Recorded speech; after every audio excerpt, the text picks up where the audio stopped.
Et si Derrick Rose ne s'était pas détruit les genoux? Aïe aïe aïe. C'est la grosse enquête du jour. Ouais. La grosse enquête Trash Talk. Ouais. On en a déjà fait quelques-unes, c'est le petit projet de l'été.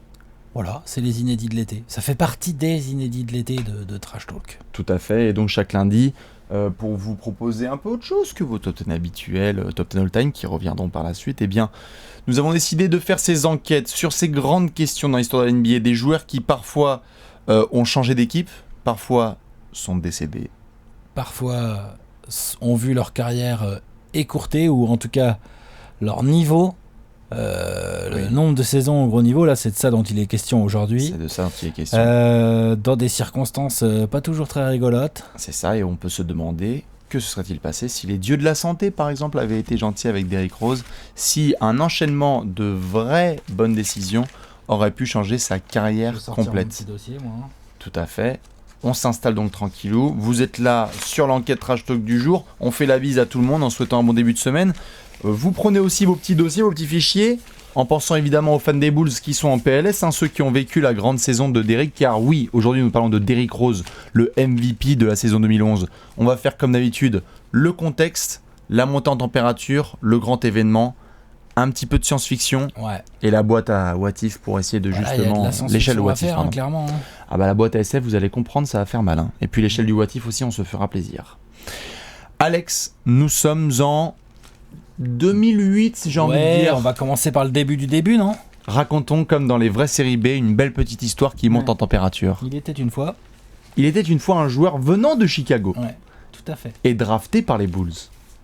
Magnifique montée de la part de Derrick Rose, qui certes se chie dessus en finale NCAA, mais... Quand même. Ça sent le pur joueur, ça sent le bon gros meneur. C'est lui ou Michael Beasley. Du coup, en 2008, les Bulls... Ils prennent Derrick tout de suite. Derrick. Oui, c'est le meneur du turfu. Et honnêtement, on peut dire que d'entrée de jeu, il va pas les décevoir, quoi. Ah bah non. Rookie de l'année. Rookie de l'année en 2009, tout à fait. Tu vas en play-off et tu... cartonne, souvenez-vous, il y en a nombreux qui se souviennent du premier match de Derrick Rose à Boston, incroyable, grave. où il fait un 30 points, 30 points 10 passes, je crois, un truc comme ça. Ouais. Il était monstrueux.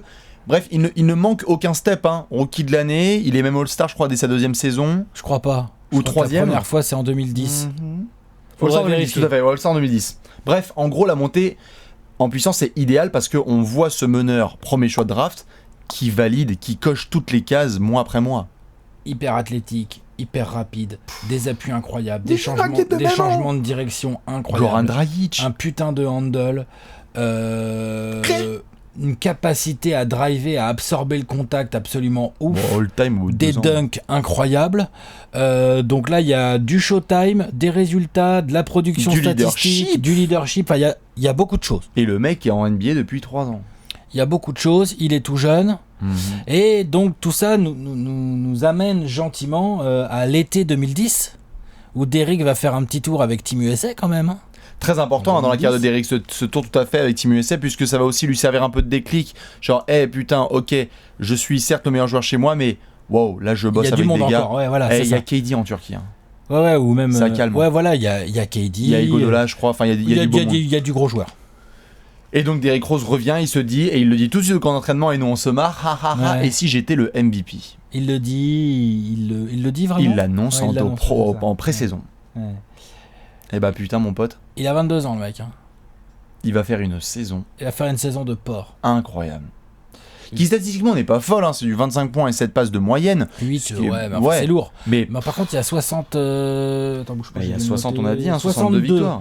62 wins, les Bulls sont premiers à l'Est. Ça, déjà, c'était pas arrivé depuis Tonton Jordan, je pense. C'est pas arrivé depuis Tonton Jordan. Et si je dis pas de bêtises, tu parlais de l'été 2010, pendant que Dédé il est en train de faire ses conneries avec Team USA, il y a un certain LeBron James aussi qui va à Miami. On s'attendait peut-être un peu plus à ce que Miami, que Chicago soit premier de l'Est. On s'attendait à ce que les Heatles prennent le pouvoir à l'Est, et ben non.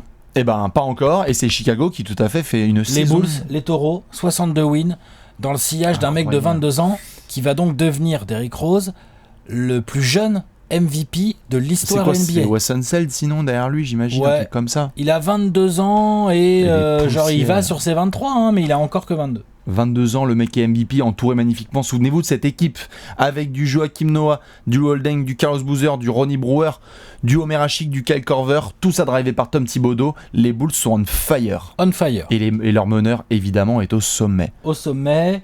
C'est une superstar mondiale. Je veux dire, il y a des gens, tu me le dis si j'y connais rien. Non. On est en 2018, il y a des gens qui ont appris le basket et adoré le basket avec Derrick Rose de 2011. Égérie d'Adidas. Genre Too Fast. Partout, Too Fast, Too Furious. Non, c'est pas Too Fast, Too Strong, Too Fast, ouais, Too c'est ça, Nasty. c'est ça, un truc comme ça. C'est King, hein. Genre voilà. Too Big, Too Strong, Too Fast. Ouais, Too Big, Too Strong, Too Fast. Genre là, limite Pirelli aurait pu le prendre. Hein, sans maîtrise, la puissance n'est rien, tout ça. Hein, ça marchait bien aussi. Ah non, mais il est partout. Non, tu vois, il est partout. Les maillots. Je veux dire, les maillots Bulls numéro 1 floqués d'Eric Rose, encore aujourd'hui, je pense que ça se vend un peu. Ça se vend, mais tellement. Parce que la saison de Derrick est incroyable. Ouais, puis il a le style de jeu qui va. C'est ultra c'est une spectaculaire. highlight machine. Tout ça en restant humble. C'est efficace. Et en plus, il est humble, il a le bon message. C'est pas un kéké, c'est pas trop la grande gueule et tout ça. Donc forcément, là, vraiment, on a un package incroyable. Qui nous mène d'ailleurs à des playoffs, hein. Donc t'es numéro 1. Premier site de l'Est, ouais, tout à fait. T'arrives en playoff. Les Pacers ou les Hawks d'abord. Non, les Pacers, c'est Giro Les pour les Pacers tours. d'abord. Ouais. Les Hawks ensuite. Et de manière spectaculaire, hein, attention. Ouais. Il est casse. Derrick à Atlanta, lourd, et alors contre Indiana. Il est casse. Regardez si vous il pouvez. Il est casse. Il est à chaque fois le meilleur joueur de la série, genre sans discussion. Les matchs sont disponibles en replay sur YouTube. Regardez Derrick Rose premier tour contre Indiana. C'est le sommet de sa capacité athlétique. Il est injouable. Il est injouable. Injouable. Les spin moves vont à une vitesse, genre Tony Parker, c'est de la slow motion à côté. Et les changements de direction. D'ailleurs, on voit le truc venir. Oui, on se pose des questions. On dit ce ne sont pas des appuis qui viennent de terre. Des changements de direction qui vont aussi vite, sans ralentir. Je veux dire, c'est complètement fou. C'est il devient indéfendable. Du coup, et c'est peut-être, un défaut par rapport à ce qu'on va raconter par la suite. C'est sa force numéro 1 et il s'appuie beaucoup dessus, c'est-à-dire sa capacité, son premier pas, sa puissance, sa vitesse. Il baisse l'épaule, il n'y a personne. Voilà. Mais du coup, il marque la plupart de ses points dans la raquette adverse, il marque finalement assez peu dans le périmètre, encore moins à 3 points. Voilà, il développe un petit flotteur, un shoot à mi-distance, mais c'est pas... Flotteur, bien. Ouais. Mais effectivement, du coup, Thibodeau organise ça plutôt bien autour de lui, c'est-à-dire qu'il y a Lou Holden qui s'est shooté, il y a à l'époque, il y a Boozer, non, il y a pas Si, il y a Boozer qui a quand même un vrai shoot dans le périmètre. Joakim Noah en garde du corps. Tu vois, genre voilà. Bien sûr, et il a du sniper autour de lui. Genre, non, ça va. Donc ça fonctionne. Les Hawks en demi et affrontent le Heat en finale de conf. Le Heat en finale de conf, sauf que là, LeBron, c'est sa deuxième saison avec Wade et Bosh. Et là, effectivement, le Heat est... Non, sa première saison avec Wade et Bosh. C'est sa première saison, pardon, excusez-moi. J'ai n'importe quoi. Mais je veux dire, c'est déjà le Heat des Heatles. Tout à fait. Il met prise tout terrain sur... C'est LeBron qui défend sur Derrick. Hein. LeBron défend sur Derrick. Le Heat de Spoelstra est extrêmement bien organisé. Défensivement, oblige Derrick, c'est pour ça que je voulais rebondir sur ce que j'ai dit juste avant, à shooter. Oui. Et ça, voilà. Il a que 22 ans. Et du coup, il est jeune. Les Bulls sont intrinsèquement moins forts face à cette équipe où il y a quand même 3 superstars. Et donc, ça s'arrête là. Ça s'arrête en finale de conf en 2011. Mais enfin, on se dit... les Bulls sont dans la place. Les Heatles, ils sont pas assurés de se balader comme ça, d'écrabouiller l'Est autant qu'ils veulent. Il va falloir, il va falloir se fighter dans le paysage de LeBron. Genre, c'est pas gagné, quoi. Tout à fait, dans le paysage de LeBron, ça peut en faire marrer certains aujourd'hui en 2018, mais Dwight Howard et Derrick Rose étaient des putains de piliers où on pensait que ça allait être des remparts. Et Derrick Rose, vraiment jeune, potentiel offensif incroyable, avec une bonne équipe bien coachée autour. On se disait, ouh là là, ces Bulls, c'est vraiment un combat quoi pour les. Les Bulls de 2012 vont être violents. C'est un combat pour le Heat. Puis bon. Dans la foulée, on arrive. Il y a une petite prolongue. Oui, non. D'abord, il y a un lockout qui se met en place. D'abord, il y a le lockout qui se met en place tout à fait à l'été 2011. Ouais. Donc ça ne joue pas, d'habitude la NBA reprend vers fin octobre et là on la reprend vers fin décembre. Exactement. D'ailleurs, avec un tir de la gagne de Derrick Rose, souvenez-vous, aux Lakers. Exactement, flotteur, ouais, tout à fait. Et entre-temps, en décembre, effectivement, parce que du coup, les délais pour les extensions ont été allongés, vu qu'on attendait le nouveau CBA, en décembre, les Bulls, sûrs de leur coup, logique, les mecs, ils ont le MVP le plus jeune de l'histoire. Ils viennent d'aller en finale de conf, ça leur est pas arrivé depuis Jordan, ça non plus. Enfin regardez, je sais pas tout le palmarès exact des Bulls, mais je vois pas avec quelle équipe. Non, t'es avec d'accord. Lou Holding, ils sont allés en demi-finale avant Tyson avec Scott Chandler, Skiles et tout, ouais, mais c'est tout. On est d'accord. Donc non. Donc ça leur est pas arrivé depuis très longtemps. Ça leur rappelle un certain numéro 23, enfin je veux dire sans comparer les joueurs, hein, mais je veux dire ils ont un vrai alpha, un vrai une leader, superstar, un franchise player, une superstar. Donc la question se pose même pas. Extension max, 94 patates sur 5 ans. Et d'ailleurs, à cette époque-là, dans la NBA, rien tout le à monde dire. trouve ça complètement normal. Mais c'est comme si vous mettiez une extension maintenant sur Giannis Antetokounmpo. C'est la logique des choses. Mais c'est logique totale. Voilà, c'est ça, c'est tout à fait normal. Donc le Derrick, il signe ses 94 millions sur 5 ans. Il vient d'avoir 23 piges. Oui. Tout va bien. Ça va. Sauf que la saison du lockout ne se passe pas forcément comme il faut. Il y a déjà 2 petites blessures. Il y en a une aux orteils. Ça va le suivre pendant longtemps. Le dos aussi. Ça lui fait assez mal. Il joue la quarantaine de matchs. Petite quarantaine de matchs sur les 66 qu'il y a eu dans cette saison cutée. Tout à fait. Donc déjà, il en rate un peu. Mais ça reste Derrick. Hein. Ça va, il y a 22 points, il y a 8 passes d'ess. Enfin, je veux dire, ça va. Les Bulls sont premiers à l'Est encore. Encore, hein. Et t'as l'émergence de Jimmy Butler. Et t'as des gars qui se développent. Enfin, je veux dire, ça va. Ça va. Ça va. Dit, tiens, Jimmy Butler, ça peut être pratique pour mettre sur les gros ailiers et tout. On peut avoir des Bulls qui, comme on en parlait un an avant, vont faire chier le hit. Genre Lou Holding, Jimmy Butler pour foutre sur les ailiers, tout ça. Dans la raquette, il y a Noah. Enfin, tu vois, genre, t'es là, tu fais ok, donc les mecs, ils jouent dur. Ils sont plutôt bien organisés. Ils ont un coach, c'est un grand malade mental de la défense et de l'effort. Et en plus, coach de l'année en 2020. Et en plus, ils ont, n'ayons pas peur des mots, honnêtement, probablement, peut-être sur cette époque-là, le meilleur meneur de la ligue. Mais ils ont le meilleur meneur de la ligue. Donc, ce n'est même pas un débat. Genre Chris Paul et Deron Williams, qui sont les autres joueurs à l'époque dans la discussion avec Tony Parker aussi, sont un cran en dessous. Ouais, Westbrook n'est pas encore Westbrook. Stephen Curry, personne ne sait encore qui c'est. Curry va arriver dans un an. Voilà, c'est ça. Donc voilà. On arrive gentiment au premier tour de play-off. Et donc là, t'es premier. Et tu joues contre le 8e qui sont les Sixers. Donc t'es fin avril, ou je sais plus quelle date exacte, hein. Tu l'as noté la date ? Oui, le 28 avril. 28 avril 2012. Tous les fans des Bulls connaissent cette date. Nous sommes le 28 avril 2012, United Center, Game 1, match à Chicago, United tout à Center, fait, pour ceux qui match demandent. Qui est géré par les Bulls. Ça mène. Tu mènes de 10, 12 points là. Tu mènes de 12 points à 90 secondes de la fin. Ça va. Parce que les Sixers, bon, ils sont 8e, ils ont Iguodala, ils ont Sadeo. Ouais, c'est la clique Doug Collins. Ils sont cool, ils sont cool, mais honnêtement, ils ont aucune chance. Bah, c'est 1 contre 8, on se dit, c'est bon. Et puis ils ont aucune chance en termes de talent, tout ça. Ils ont aucune chance. Nous sommes donc le 28 avril. Le 28 avril, il y a 99-87. Il reste 90 secondes à jouer environ. Possession typique de Derrick, comme on l'a vu faire des centaines de fois. Certains se posent déjà des questions sur le fait qu'il soit encore sur le terrain alors qu'il y a plus 12. Mais il faut finir le boulot. Derrick passe l'écran, se retrouve en 1-1 un petit peu contre Spencer Hawes. Drop step, il prend son appui vraiment sur les deux genoux. Et là, ça pète. Ça claque. Ça pète. Sur le coup, comment dire, c'est même pas impressionnant comme blessure quand tu revois les images. Tu vois ce que je veux dire ? Non, c'est à l'intérieur, ça craque à l'intérieur. Je veux dire, c'est pas une Gordon Hayward, quoi. Non. C'est même pas. C'est interne. C'est même pas quand on voit des fois, des chocs où on voit le genou qui tourne, on se dit, oh la vache et tout. Non. Ce sont les pires blessures, celles sans contact avec un adversaire, où tu te dis, oh putain, il y a un truc qui a pété, quoi. Derrick tombe au sol, se retourne, on voit la fameuse photo connue, les yeux fermés, les deux mains derrière la tête. Là, ça, voilà. Les deux mains sur le genou, PLS. Kevin Harlan, Derrick Rose is hurt, tout le public du United Center au premier rang. Oh putain, ça retient son souffle. Bah là, il y avait plus 12. T'étais en train de penser au game 2 et de vérifier si t'étais bien au parking au deuxième étage. Non, mais c'est pas ça, c'est ça. T'es en train de dire, hey Maurice, tu viens pour le game 2 là, est-ce qu'on va défoncer les Sixers ? C'est ça, c'est clair. Et là, bim. C'est chaud. Dans la foulée. Vent glacial. Bon, là, dans la foulée, verdict qui tombe. Bah ouais. Rupture, ligament croisé. Opération chirurgicale, évidemment inévitable. Et derrière, on a une convalescence, récupération, appelez ça comme vous voulez, qui va faire que Derrick Rose ne va pas jouer un seul match, si je dis pas de bêtises, de la saison 2012-2013. Pendant un an et demi, il va pas jouer.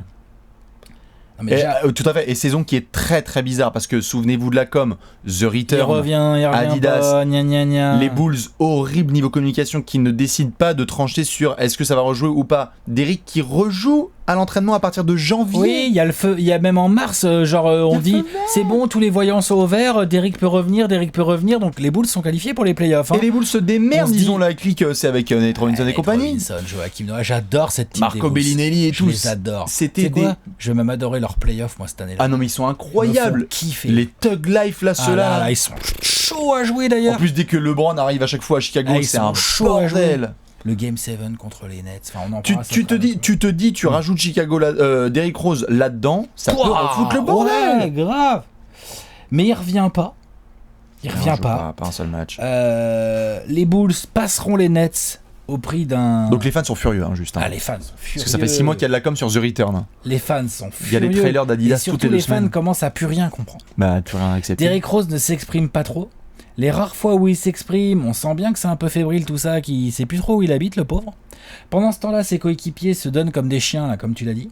Ça passe le premier tour contre les Nets en 7 avec un Game 7, pour ceux qui ne l'ont pas vu, Joachim Noah, son Game 7. On aime ou on n'aime pas Joachim Noah, son Game 7. C'est quand même un Game 7 qui a fait dire à Reggie Miller qui était au commentaire, genre... fais gaffe à ce que dit Reggie Miller. Oui, n'empêche que c'est quand même Reggie Miller et qu'il a dit, moi si je dois choisir un pivot pour un Game 7, je prends Joachim Noah. Voilà. Bon, voilà. Mais ça m'a fait rire parce que c'était en 2013. Toujours dans la demi. Non mais puis en plus il est toujours dans la mesure, hein, Reggie Miller. Voilà, Reggie Miller, c'est toujours dans la mesure.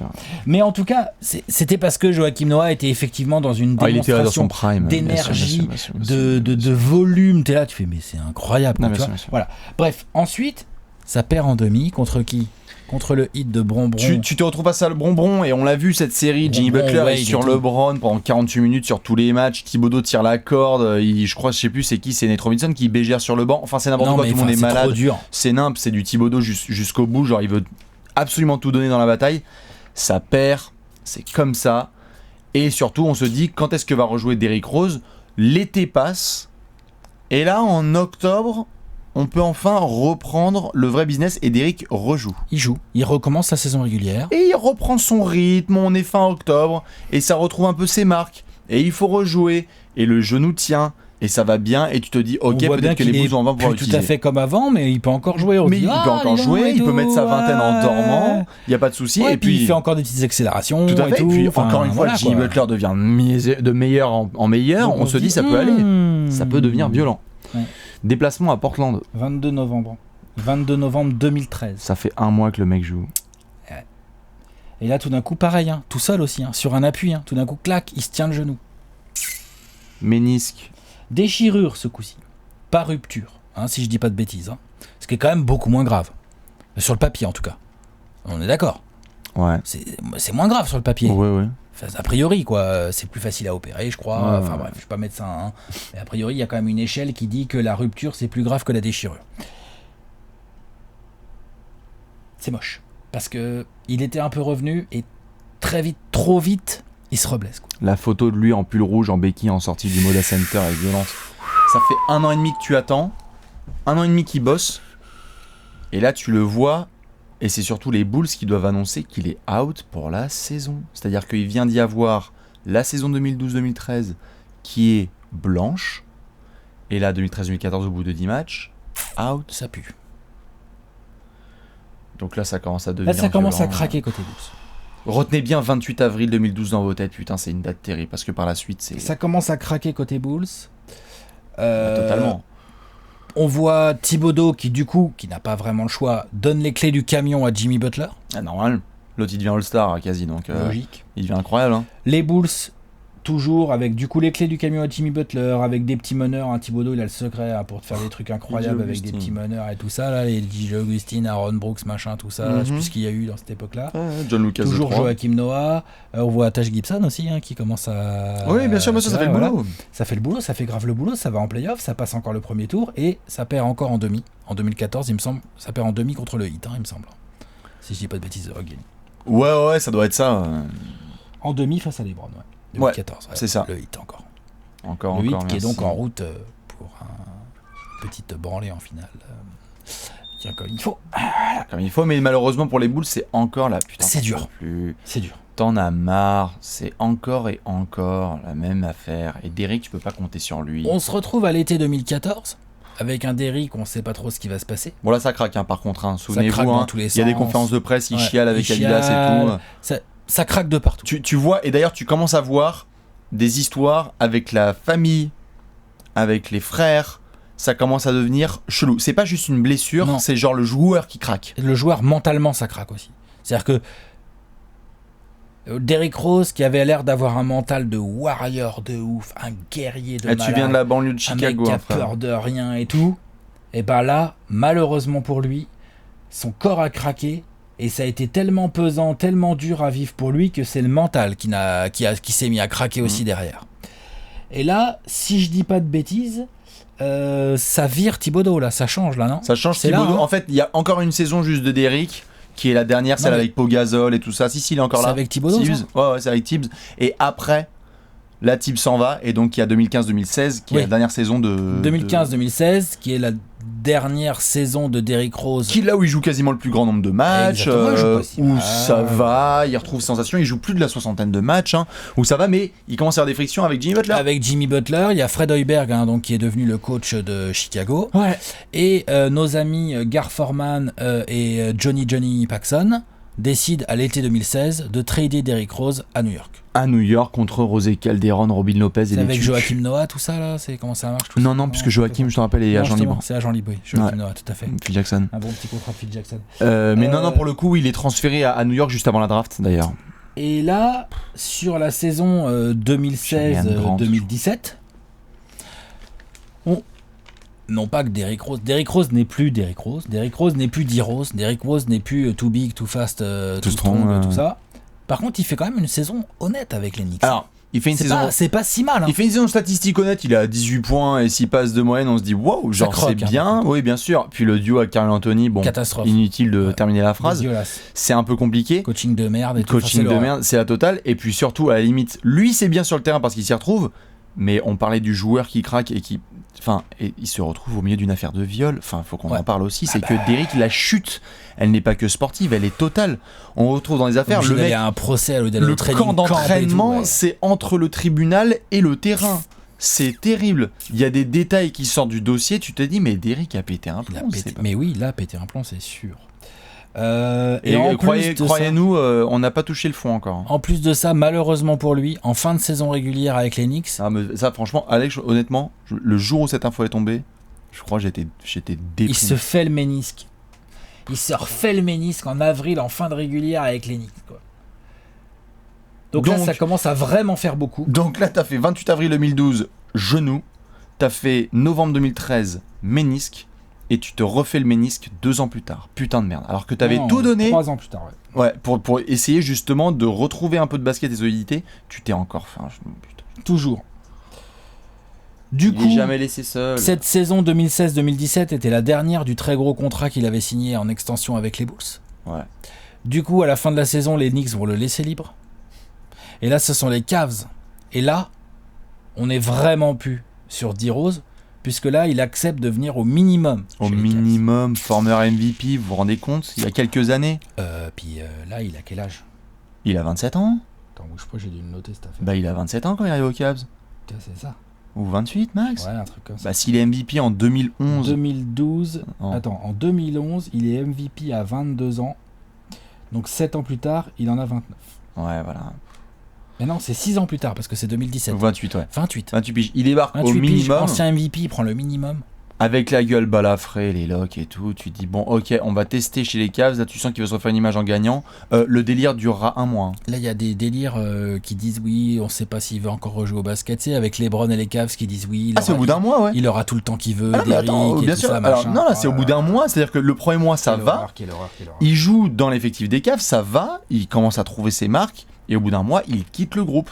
Oui. Et il y a marqué, source c'est, Derrick considère d'arrêter le basket. Voilà. Et là, on touche le fond du puits. Hein. Clairement. À la deadline suivante, en février 2018, Bon, bah là. les Cavs, ils sont même pas chiés. Ils le trade contre 8 cacahuètes et 3 mars. Oh, Il je y a crois qu'il Rodney Hood dans le délire. Il atterrit au Jazz où Voilà. il se fait couper direct. Oui, tout à fait. Ouais. Il atterrit au Jazz où il Tout à se fait. fait couper direct. Ouais. Derrick Rose, il est dans un il se trade. fait cutter par En les gros, Jazz. Ouais. il fait sparring partner dans un trade pour se faire cutter direct, quoi. Genre le genre de truc qui arrive à des mecs de bout de banc, quoi. Bah imaginez Westbrook maintenant. Non mais tu vois, c'est chaud, quoi. Terrible. C'est comme si demain ou dans un an, imaginez dans un an ou deux un Kyrie Irving ou un Lillard ou un KD ou un Westbrook ou un Stephen Curry, enfin un gars comme ça, un gars énorme. Et ben en fait, il se retrouve dans un bout de trade pour faire le compte et se faire cutter, quoi. Et là, c'est qui le récupère? Ce sont les Wolves de qui? C'est les Timberwolves. Les Timberwolves de Tom Thibodeau. Tom Thibodeau, exactement, qui le récupère avec Taj Gibson, Jimmy Butler, toute la clique. On essaie de faire. Il se le récupère pour 3 mois, là, à pas cher. Voilà. Et puis, au mois de juillet 2018, il lui propose un an de contrat, toujours au minimum. Donc nous sommes passés en quelques années du plus jeune MVP de l'histoire, joueur ultra dominant, un mec qui récupère les Suns. Deuxième ou troisième meneur qui prend le minimum. Dans une équipe qui fait barely les playoffs. Voilà. C'est terrible. Genre ton boss, ton patron à la main, c'est Jeff Teague. C'est toute la chute de Derrick Rose, exactement. C'est toute la chute de Derrick Rose. Donc évidemment, c'est cette date du 28 avril 2012 qu'il faut garder en tête parce que cette image elle est tellement forte. C'est trop dur. Vous pouvez aller la voir, ceux qui l'ont pas vu, vous inquiétez pas, c'est pas des images dégueulasses. Comme l'a dit Alex, c'est une blessure qui est interne donc on ne voit rien. Mais la détresse du bonhomme est dégueulasse. Du gars, tu sens qu'il est en train, il voit sa carrière filer sous ses yeux. La détresse du gars, franchement, je préfère regarder la blessure de Gordon Hayward. Ah franchement c'est terrible. Franchement, c'est chaud. Tu le vois, c'est sa chute. Mais toutes ces histoires, évidemment, nous mènent à des grandes questions qu'on doit se poser. Un petit peu de faire de la science-fiction, puisque dans ce genre d'enquête trash talk, on va pouvoir se poser des grandes questions. C'est l'heure de la boîte à SF? C'est l'heure de la boîte à SF. La boîte à SF magnifiquement gérée par Léonce. On va pouvoir se poser des grandes questions sur justement cette blessure de Derrick Rose le 28 avril 2012. RIP, tout à fait. Les fans des Bulls, vous pouvez un petit peu sécher vos larmes.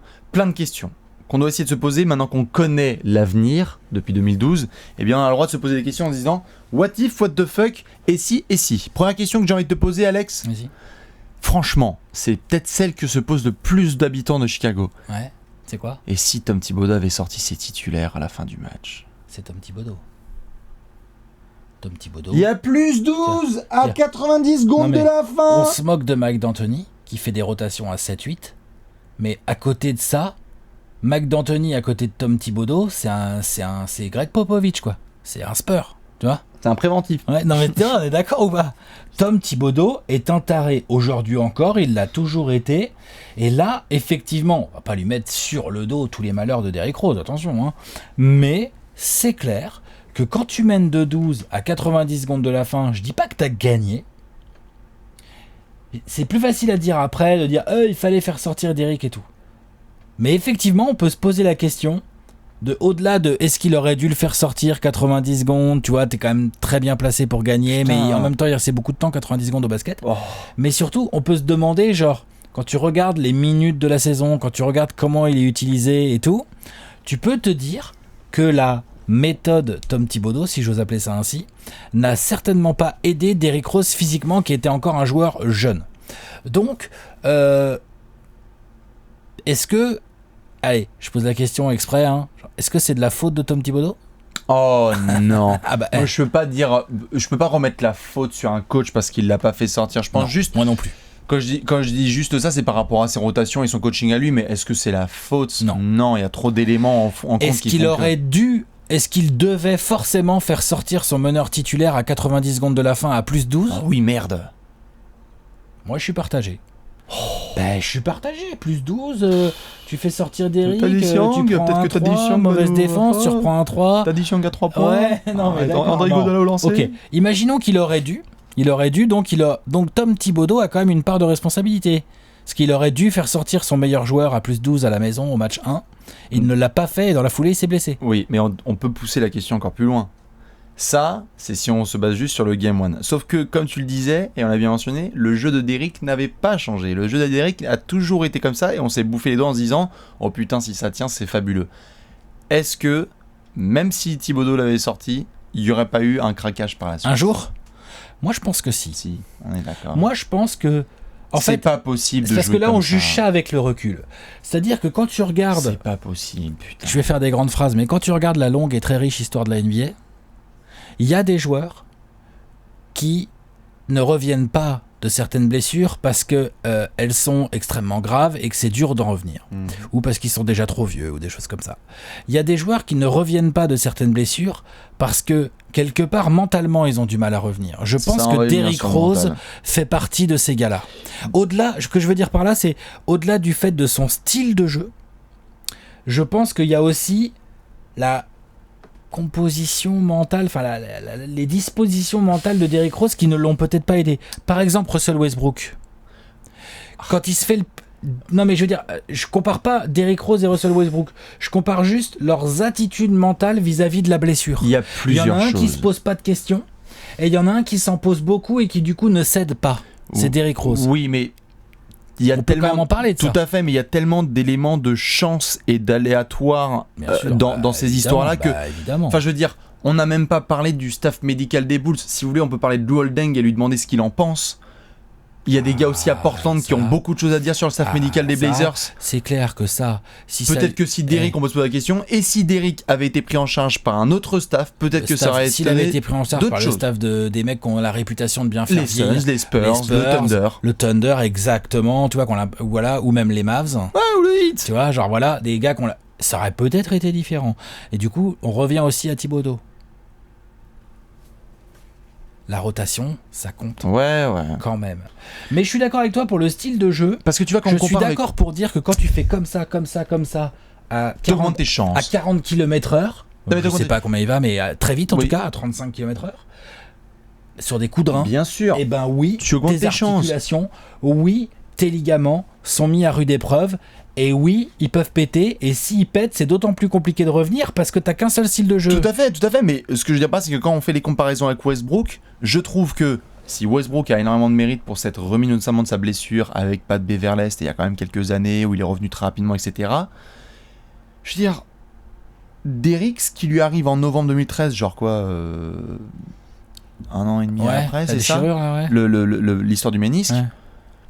Je crois que c'est de la malchance et non, mais ça c'est tout à fait possible. Et quand tu te tapes, et je crois pas que là c'était mental à ce moment-là. Je crois qu'encore il était suffisamment solide, Derrick, et que ça pouvait aller. Mais quand tu te tapes cette blessure après être revenu 1 an et demi et que t'as toute la pression parce que tu viens d'être le MVP le plus jeune de l'histoire, là ton mental il prend cher. Là il prend cher et j'aurais bien aimé voir un gars comme par exemple Westbrook dans cette situation-là parce que moi je peux déjà te dire que Westbrook il serait pas posé de questions, il se pose pas de questions Westbrook. Oui peut-être mais il a pas été MVP à 22 ans dans un putain de marché comme Chicago avec des comparaisons avec Michael fucking Jordan, tu vois, je veux dire, c'est chaud. C'est des profils différents, donc de toute façon, le vrai sujet que tu allais soulever et qui est quand même aussi intéressant, donc avant de se poser des questions sur qu'est-ce que ça aurait pu donner avec les Bulls, genre, effectivement, j'ai envie de me demander, genre, qu'est-ce que ça aurait pu donner si, ok, il y a le côté mental de revenir d'une blessure, et il y a aussi le côté, genre, de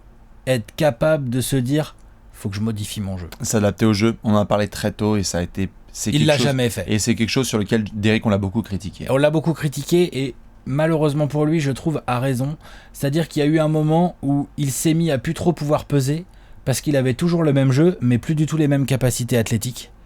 Et qu'il n'était pas très très dangereux à 3 points, je t'en parle même pas, mais même à mi-distance, et il est un bon passeur, mais il n'est pas non plus un métronome, un gestionnaire. Tout à fait. Donc du coup, c'est quoi son jeu en fait, c'est quoi son poste, c'est quoi son rôle? Mauvais entourage, mauvais tout ce qu'on a pu voir, les frères, reparlons-en. Peut-être jamais eu le coach aussi qui l'a remis suffisamment en question. Le coach qui l'a remis en question, et puis parlons-en aussi, quand ça fait 20 ans quasiment que tu fais la même chose et que ça t'a mené jusqu'à l'élite et jusqu'au sommet, sûr, t'as pas envie de changer. T'as pas envie d'entendre des mecs qui te disent tu devrais tout modifier, tu devrais plutôt faire ça, tu vas voir ça va marcher. Tu fais gros, je viens d'être le MVP le plus jeune de l'histoire, je sais comment faire. Mais malheureusement. Et malheureusement, non, mais tu vois ce que je veux dire par là, c'est que on pourrait prendre le dossier Westbrook et se dire comment ça, il a jamais modifié son jeu.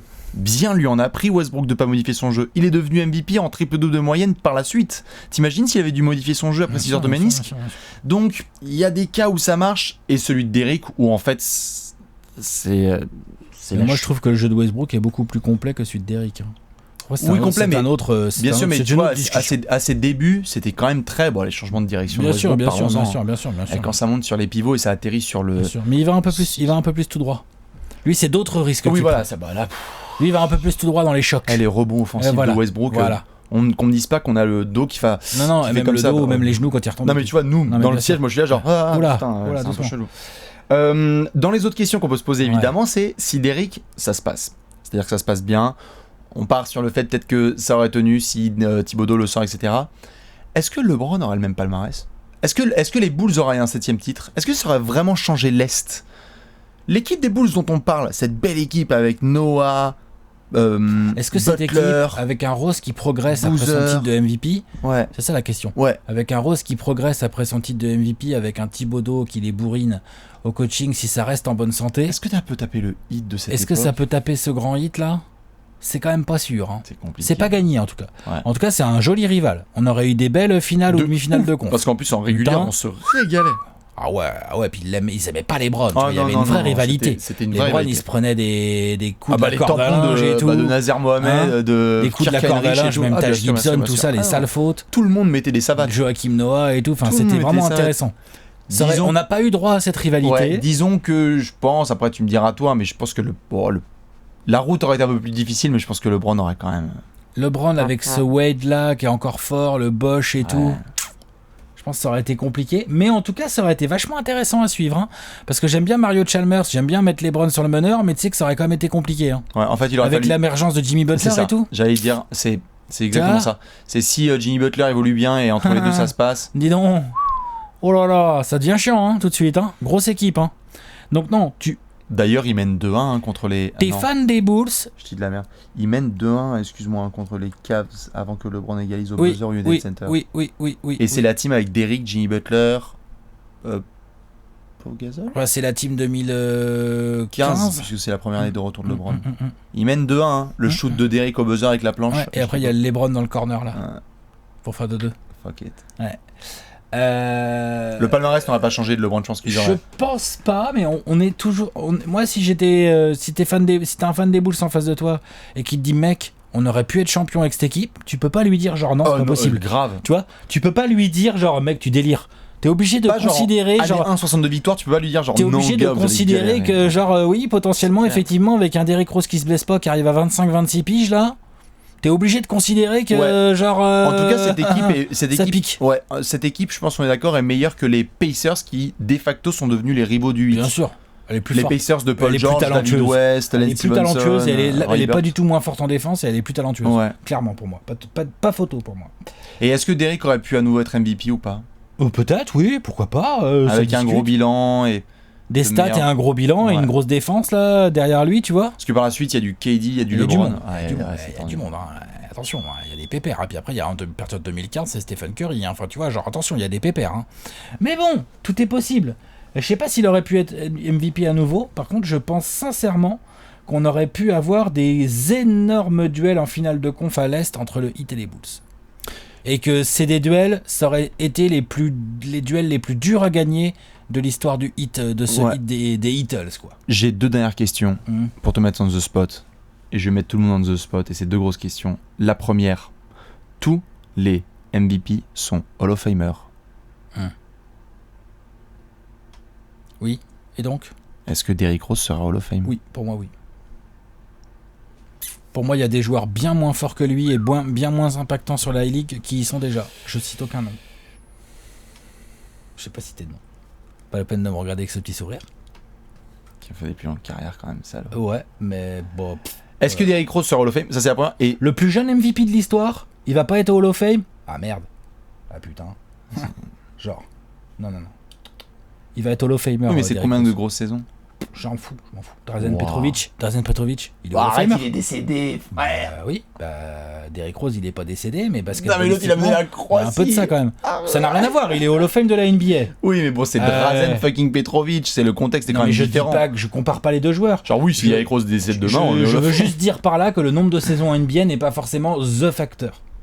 Et que De ce bonnes saisons, je parle de bonnes grosses saisons. ce qu'a fait Derrick Rose, pour moi, On va voir. quand il sera éligible, On va il faut voir. déjà qu'il devienne éligible. Bah, on va voir. S'il est dans les ballottes, un de ces quatre, peut-être pas first ballot, hein, tout le monde n'est pas obligé d'être first ballot, peut-être qu'il y aura un jury qui décidera que Derrick Rose, dans une QV, il sera Hall of Famer. Et puis, franchement, vous me verrez pas en train de gueuler. J'ai peur que Derrick Rose n'aille pas au Hall of Fame, mais ça peut-être, pas. Mais, ça m'étonnerait pas. Mais s'il y va, vous me verrez pas en train de gueuler du tout. Et alors, je serai là, je ferai ok. Ouais. On récompense une espèce de tristesse, de nostalgie et le plus jeune MVP de l'histoire. Ça me paraît pas du tout abusé. Non, c'est clair. Je peux comprendre. Et alors la deuxième question, évidemment, pour terminer cette petite section, est-ce que c'est pas le plus gros what if all time sur un meneur de jeu ? Oh là, dis donc, tu me prends à sec. Ah bah là, il faut qu'on réfléchisse. Bah ouais, mais regarde, fais le tour. Hein.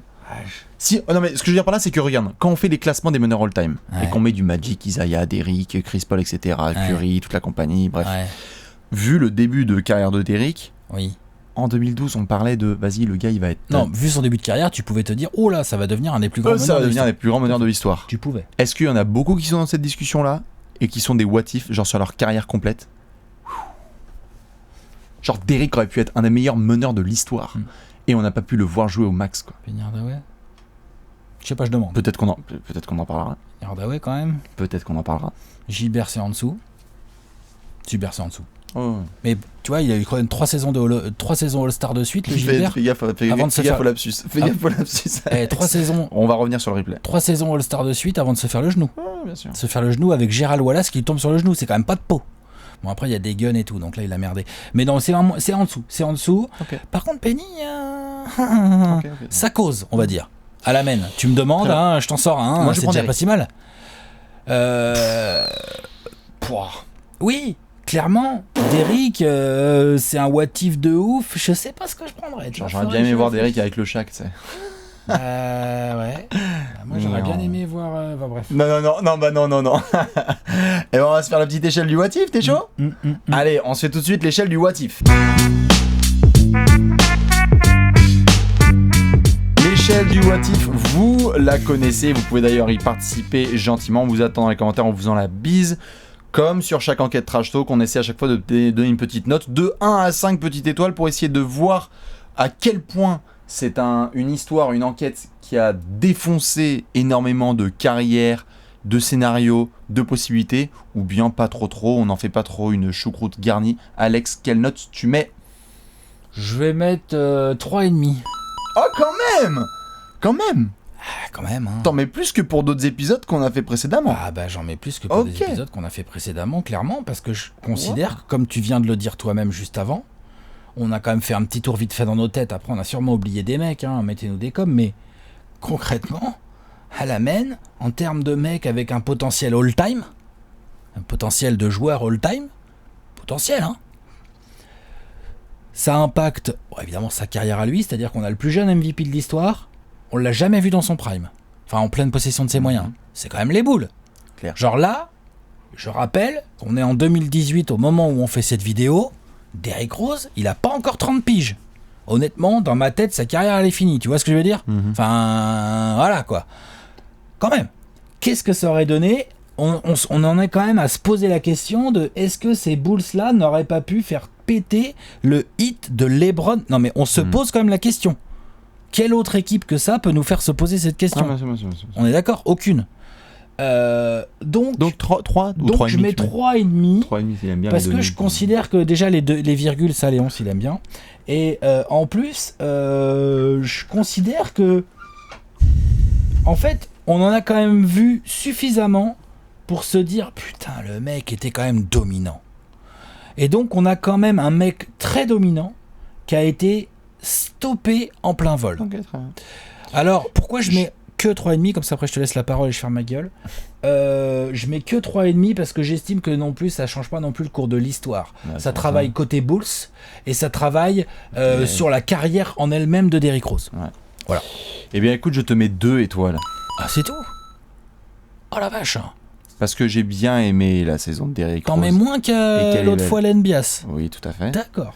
J'en mets moins, pourquoi ? Et j'en mets que 2, pourquoi ? Déjà parce que la saison de Derrick Rose elle est incroyable, celle de MVP, etc. Mais n'en faisons pas non plus toute une quiche. Il y avait énormément de débats sur qui était le vrai MVP de cette saison-là. Elle est très belle sa saison, mais il y avait de la bataille avec du LeBron, avec du Dwight. Il y a plein de gens qui disent encore à l'époque que Derrick n'était pas non plus le MVP de sa saison. Je l'aime bien. Je pense pas que ça aurait modifié le palmarès des Bulls et LeBron aurait fait le boulot tranquillement avec sa franchise. En fait, J'aurais mis plus d'étoiles si Derrick avait eu une fin à la... Sans que ce soit aussi dramatique qu'avec un Len Bias ou avec un Drazen Petrovic, mais on l'a vu jouer par la suite. Donc il a eu la possibilité de se rattraper. Et il s'est pas rattrapé, il a pas modifié son jeu. C'est cette blessure qui l'a stoppé. Tout à fait, mais je veux dire par là, c'est qu'on a vu aussi le joueur... J'aurais mis une plus grosse note en termes de... Waouh, putain, incroyable, s'il avait arrêté de jouer à partir de 2012, tu vois. À partir de cette blessure-là. Et que là... Non, il a continué à jouer, il a fait... Bon. Bah, il a continué à jouer. Il pèse plus, quoi. Bah, et chez les Knicks, il met 18 points de moyenne, enfin, je veux dire, il pèse pas. Ce n'est pas le même joueur. Il pèse pas. Tout à fait, mais il fait quand même ses stats. Bon. Et donc, du coup, quand tu as été capable de rejouer à nouveau 60 matchs, tu m'as pas montré que, du coup, tu t'es ajusté et que... Je sais pas, je trouve pas que c'est un truc qui m'empêche de dormir, tu vois, comme d'autres histoires on a pu faire. Il n'y a aucun what if qui m'empêche de dormir. Moi, il y en a certains qu'on va faire par la suite qui m'empêchent de dormir. Tu vois, hein. Bah, je pense que le prochain, ça devrait être pas mal, ça va nous empêcher un peu de dormir. Oh, pas moi, mais certains, oui. Bah, moi, j'annonce. Ouais. Du coup, voilà un petit peu pour cette enquête Trash Talk spéciale Derrick Rose. Elle a été longue, elle était bien conséquente.